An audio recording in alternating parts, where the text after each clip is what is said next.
and welcome to Brave Little Buckaroo. I'm Tamsin and this is my special VLOGMAS series, How I Do Stuff, where each day I'm sharing a tip, technique or tutorial for how I do stuff. Today I'm going to show you how I stitch an all-over edge-to-edge design on my Longarm machine from a second set of handles at the back of the machine. Now this is probably going to be irrelevant to most of my viewers, I realise. But I've decided to film it anyway for a couple of reasons. One is that I think it might be interesting for my quilting clients or clients who are considering having a quilt quilted by me in the future to see exactly how that works. I mean, before I had a Longarm machine, I didn't know how it worked. And I think I would have been interested to know exactly what happens when you take your quilt to a Longarm quilter. And the other reason I want to talk about it is because when I first got my machine, I knew nothing about how to use it. And I had to figure everything out on my own by sort of trial and error and cobbling together the bits and pieces I could find from other people's videos. So I thought if I can add a video to that conversation, somebody else out there who has no idea what they're doing may be able to find some bits of my process that work for them. And it may help them to come up with their own process. So with that in mind, I will go ahead and show you how I do it. Hello, Editing Tamsin here. I forgot that in order to show you the beginning and the end of the process, I would have to quilt an entire quilt in between. So this video was filmed over 2 days, and so you'll see me change my outfit and maybe look a bit different about halfway through. Okay, that's all. I just thought I would let you know that. So I have my quilt loaded on the front of the frame, and I've got it basted down across the top of the quilt and as far down each side as it will let me within my throat space. And then I'll continue to baste down the sides as I make my way down the quilt. Now, if I had a computerized machine, I'd be able to set a design into the program and start it away, and then the machine would quilt on its own, and I would just have to start it and finish it at the end of each row. But because I don't have a computerized machine, I have to quilt myself by hand. But if I want to follow a pattern, I have to do it from the back of the machine. So if we come around the back here, there's like a table on the back, and I've got a paper pattern here that I'm going to follow with this laser. So I've printed out this paper pattern. I got it from Urban Elements, which is where I get all of my pantograph patterns. And it comes in just A4 sheets of paper, you print them out and then you tile them together the same way as if you were like putting together a garment pattern or something that you've bought on PDF. And there's literally thousands of them to choose from. So I've already put this together, and as I said, I've already loaded the quilt on the front of the frame. If you want to see how I do that, if you'd like me to make a video about that, let me know and I can add that to the list as well. But for now, I'm going to show you how I set everything up so that I can quilt this pattern in rows all the way down the length of my quilt from the back without actually being able to see what I'm quilting.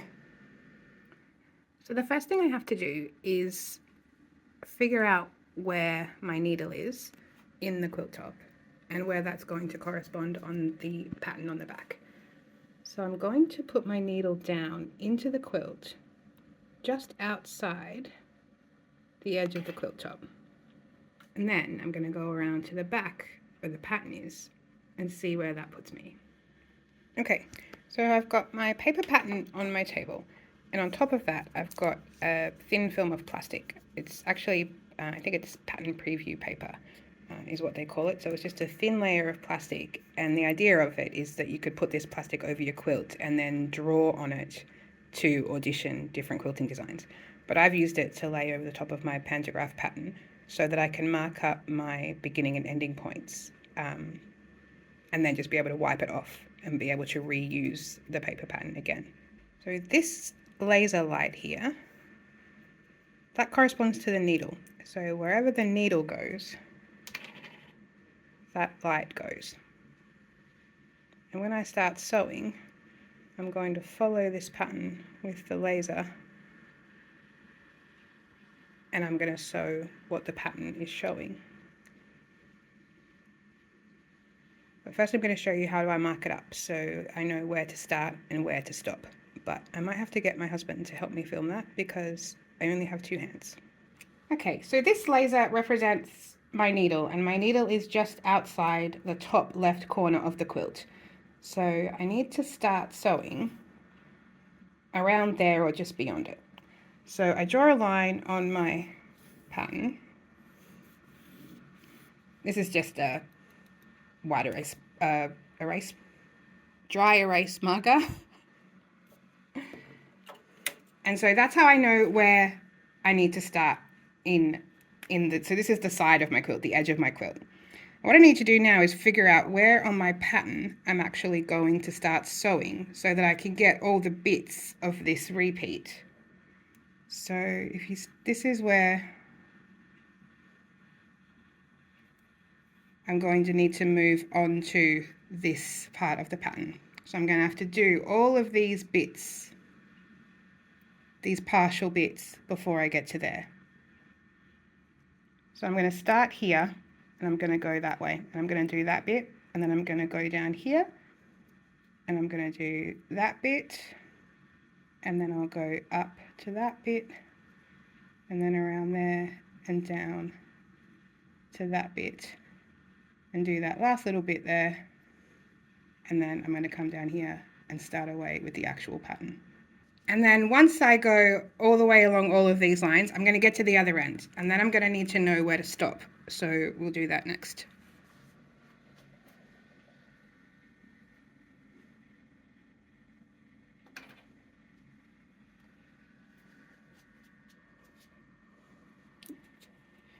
So now I've come all the way down to the other end of the quilt. I'm at the top right corner of the quilt, if you're looking at it front on. And this laser is just outside the top edge of the quilt. So again, I'm going to draw a line just outside that point to make sure I go beyond it with my quilting. And as I come off the pattern, I'm going to come from here, and then I'm going to come off the end. So I'll stop here, and then I'll move up to where the pattern rejoins this line, and then I'll go and do all of this stuff over here, and then I'll come to here, and then again I'll do the same as on the other side. I'll go up to the bits and do the inside bits until all of the pattern on this side of the line is done. And when I'm finished, I'm going to come all the way up to the highest point of the pattern, which is right there. So once I get to this point, at the highest point of the pattern, that's where I'm going to stop. And I need to make a mark at that point as a reference point. And then when I get to the end of that first row, I'm going to have to roll the quilt forward so that I can set up for the second row of this pattern. So I'm going to do another reference point at exactly the same spot on what would be the repeat below if it went any further.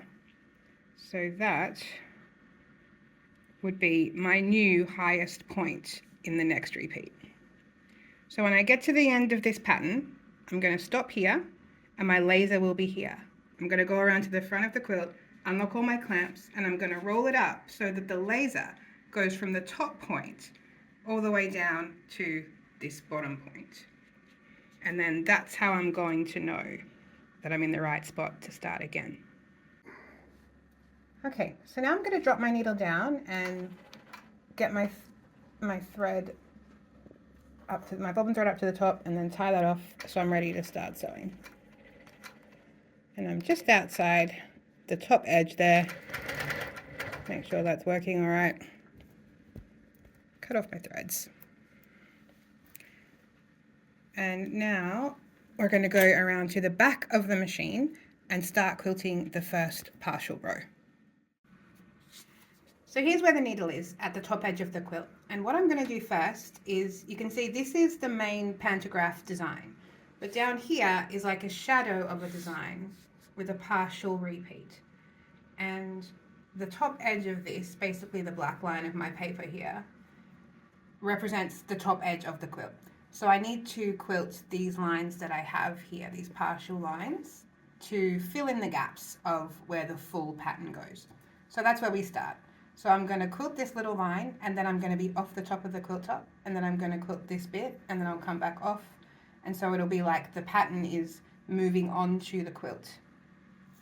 So I'll start there, and you can see what it looks like as I go with the laser, and then maybe we'll film over the top and you can see what it looks like from the machine as well.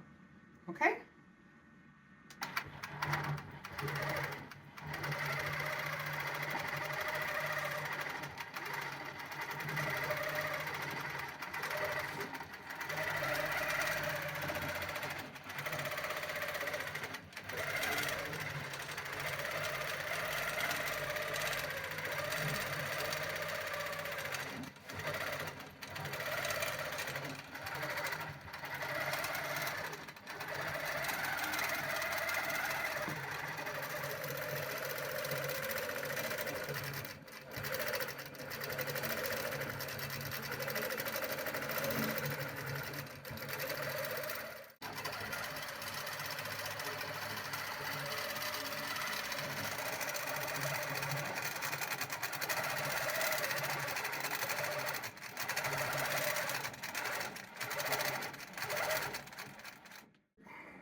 Okay, so I've come to the end of this first partial row.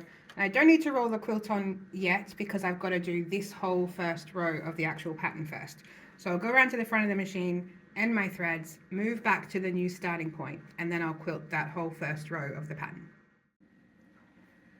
Okay, this bit here is just where I was testing my tension and my thread after I put in my bobbin and threaded up my machine. Got to make sure everything's how it's supposed to be.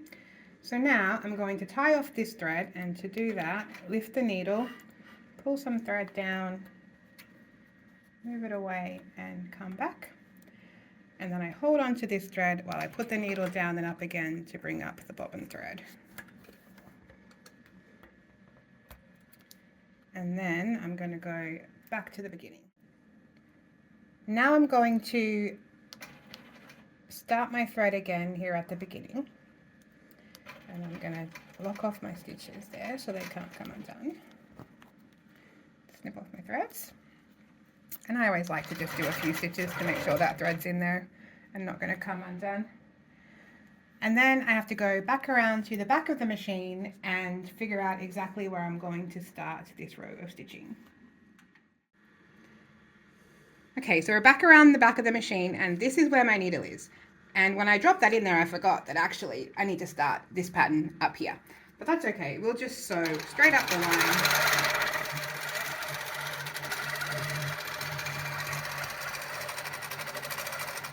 Until I get to the point where I need to start. And that was outside the quilt top, so that's fine. So now I'm going to do these little partial bits, and I'll show you how that works.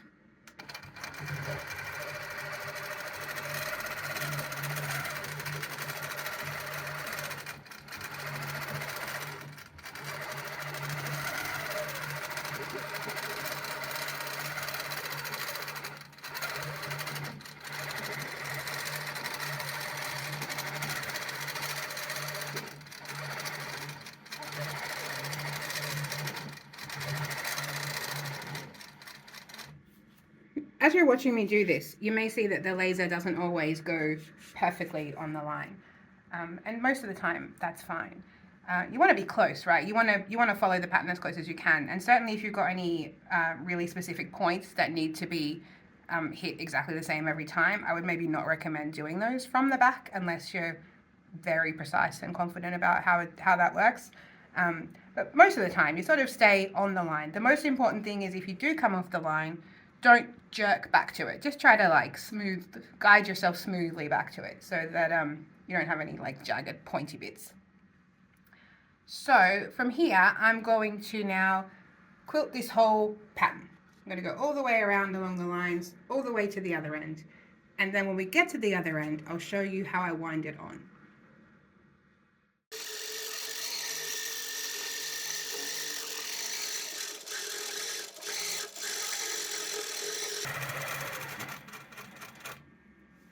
Okay, so now I've stopped at my highest point there, and I'm going to go around to the front of the machine, undo my clamps, and roll the quilt forward to here. Okay, so I'm just going to take these clamps off, and the way I stop them from falling on the floor is to clamp the first one to the second one, and then the second one to the third one, and then I just put them on my table. And now I'm going to do the same on the other side.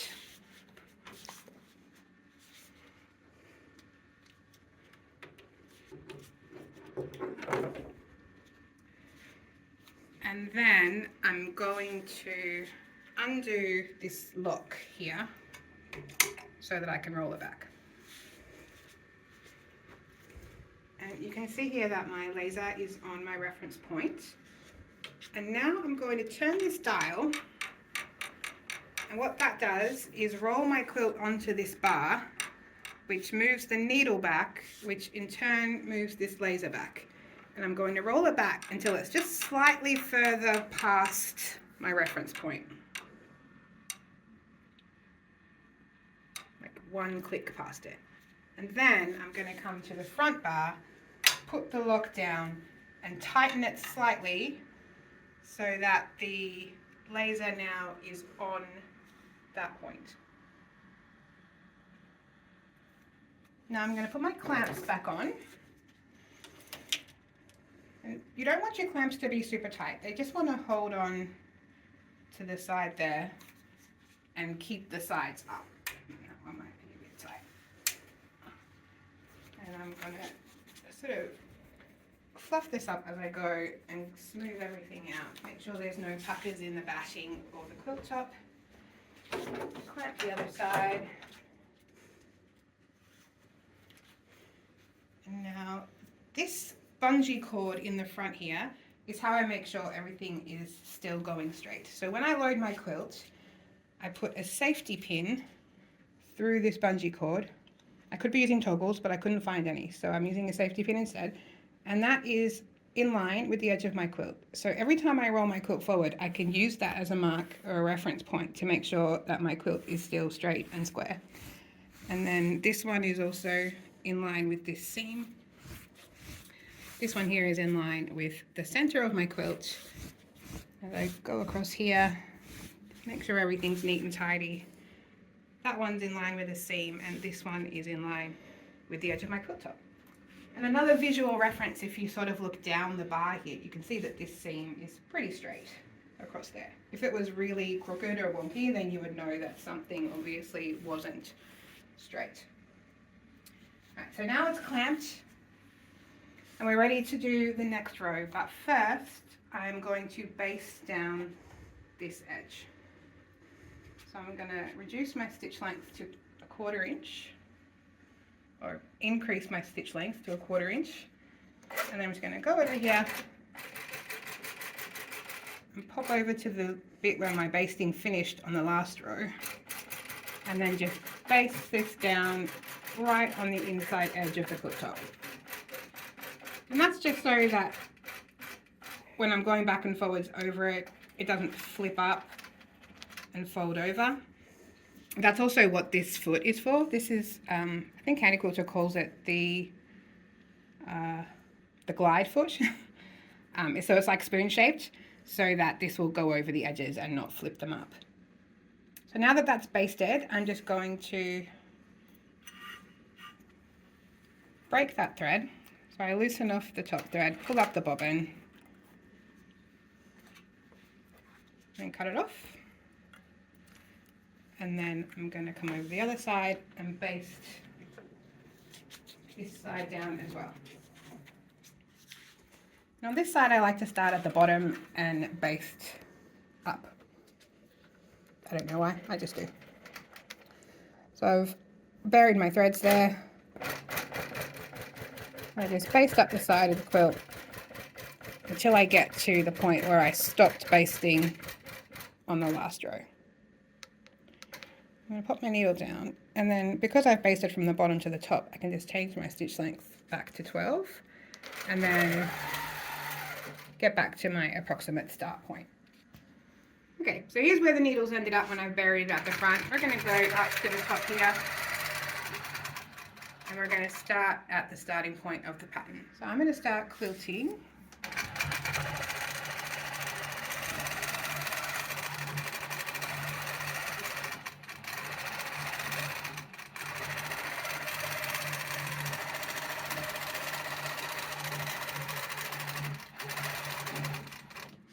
So I'm going to go ahead and work my way down this second row of the pattern, and then I'm just going to do the same thing over and over again. I'll tie off at the end, roll on the quilt, move back to the start, and keep going again. And I guess I'll come back and show you what to do at the end. Okay, so I've come to the bottom of my quilt. I've done all of the full rows that I can do of my quilting, and I've got left at the bottom here about, I don't know, 3 or 4 inches that I still need to fill up. So obviously I can't do a full row of my sort of 10-inch design in that space, and I don't want to quilt all the way down here and waste all that time and thread. So I'm going to mark off where I want to quilt on my pattern, and I've just dropped my needle in on the outside edge of my quilt. I haven't buried my thread or tied off or anything. I've just dropped the needle in there to hold the machine steady, and that will mark on my pattern where the outside edge of the quilt is with the laser. Okay, so I'm back around at the back of the quilt, and this is where the laser shows my needle to be. And as we saw from the front, that's where the outside edge of my quilt is.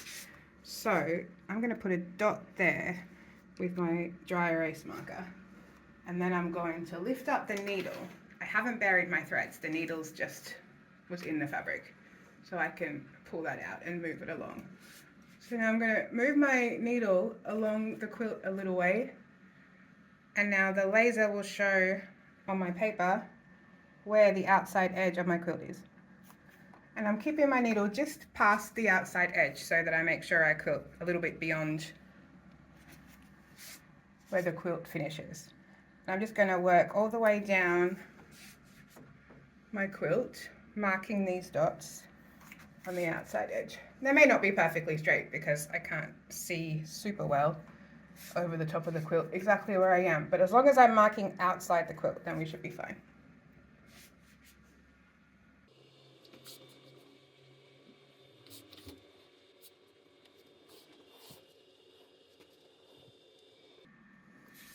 And then that's the outside corner. So then I can push the machine back a bit. And now I've got all these dots that have marked the outside edge of my quilt. And I'm just going to take my ruler, oops, and draw a line vaguely through those points. Now these are all marked outside my quilt top. Not necessarily super straight, but as long as they're outside, it's fine.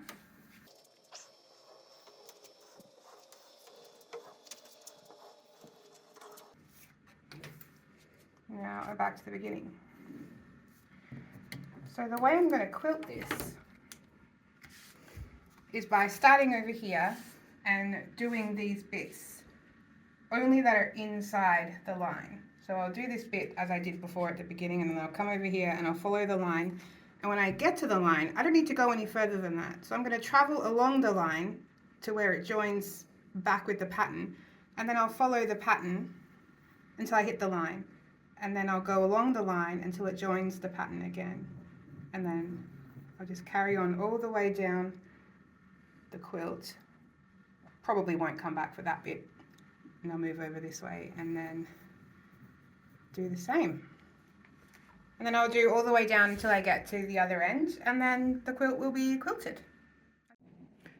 Okay, so my quilt is fully quilted. You can see here, probably can't see too well because the thread is white and the bashing is white. But I've just come, you know, half an inch or an inch or so off the edge of the quilt. And that's why we marked that line just off the edge there, so that it's perfectly fully quilted all the way up to the edges. And that's it. It's done. Okay, and that's how I do it. So as always, and perhaps especially when it comes to long arm quilting, this is just how I do it. It's certainly not the only way or the best way or the right way. It's not how you have to do it or necessarily even how you should do it. As I said before, I have cobbled together my process from other people's videos and just bits and pieces that I've picked up along the way. You know, I may be doing things wildly differently from how somebody else does them, but it's working for me and I'm quilting great quilts, so I'm happy with it. So if you have any other questions about this or anything else I do on the Longarm machine or in any other aspect of my creative life here at Brave Little Buckaroo, please let me know. And if I can make a video about it, I'll try to. And I hope you're well and happy and having a fantastic December. I am on day 7 of Vlogmas and I'm flagging a bit, if I'm honest. I'm not sure I'm going to make it through to 24, but we'll do our best and see how we go. And I will probably see you again tomorrow. Okay, friends, I love you. Bye.